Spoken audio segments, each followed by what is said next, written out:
This one behind me is the 2022 MG5 Core sedan. One very affordable subcompact sedan, but I mean, look at it. In no way is this car a subcompact car.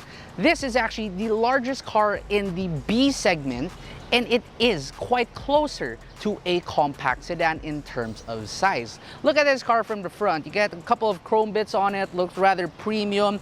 You do get projector headlights only though, with no LEDs nor DRLs right here. On the side, you do have a couple of Steelies, 15 inches, but at least there are hubcaps over there. I also love how the car just looks way more proportionate compared to most subcompact sedans due to its size probably. It doesn't have that like bloating effect that most subcompact sedans have. The wheelbase on this one is also quite long, so that will translate to the interior space, which we will check out later.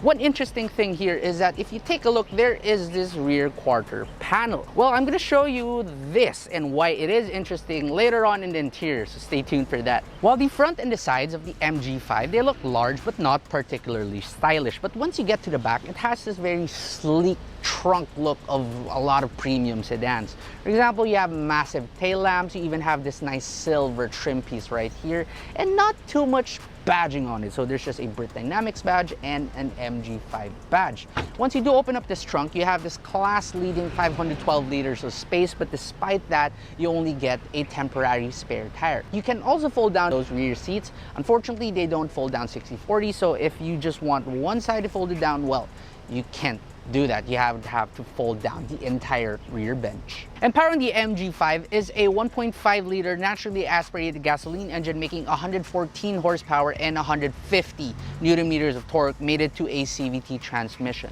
Despite this car size, it still gets a respectable fuel economy figure of about 7 in the city and over 18 kilometers per liter on the highway. Back in high school, I was part of the very fortunate few who were given permission by Chinese Filipino parents to drive to school once in a while. My dad lent me his 2007 Audi TT 8J, and although that is a car that I did not own in any way, I considered and treated it as my first car. That car may now be long gone, but unbeknownst to a 17-year-old who at that time just learned how to drive, it would be a glimpse into the industry that he will be entering, motoring.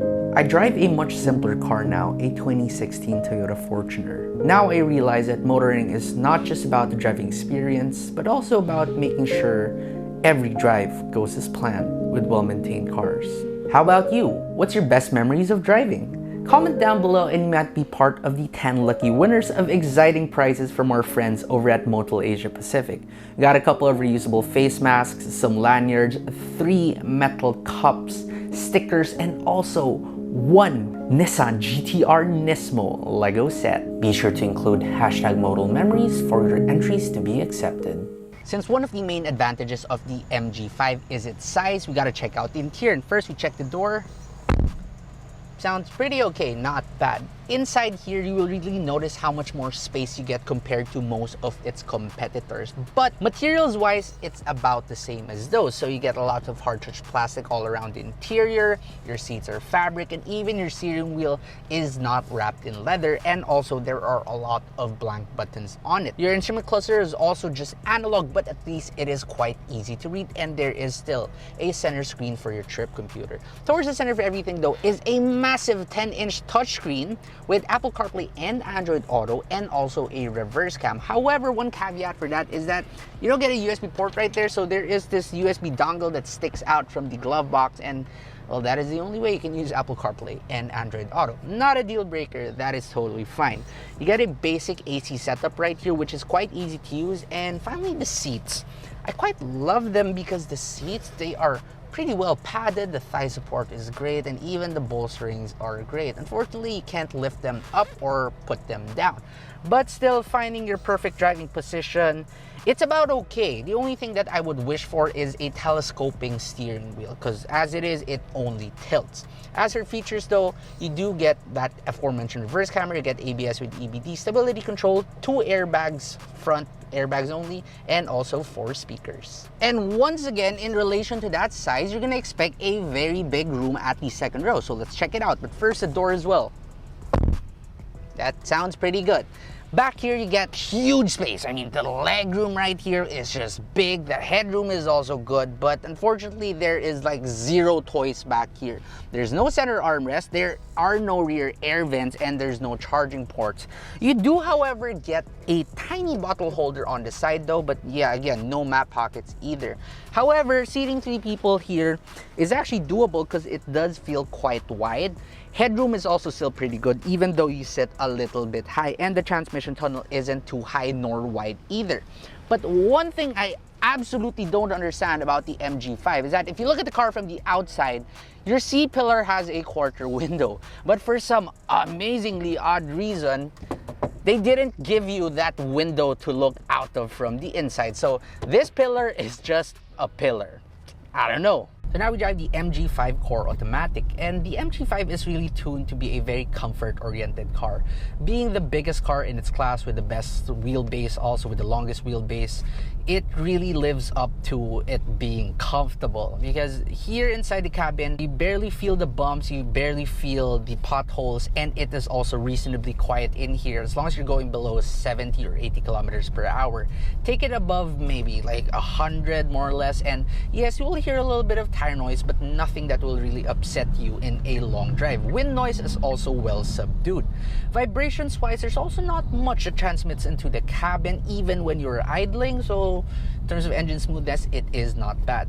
Engine power though, it's not powerful, but it is definitely more than enough. What is a little bit of a bottleneck though is the transmission.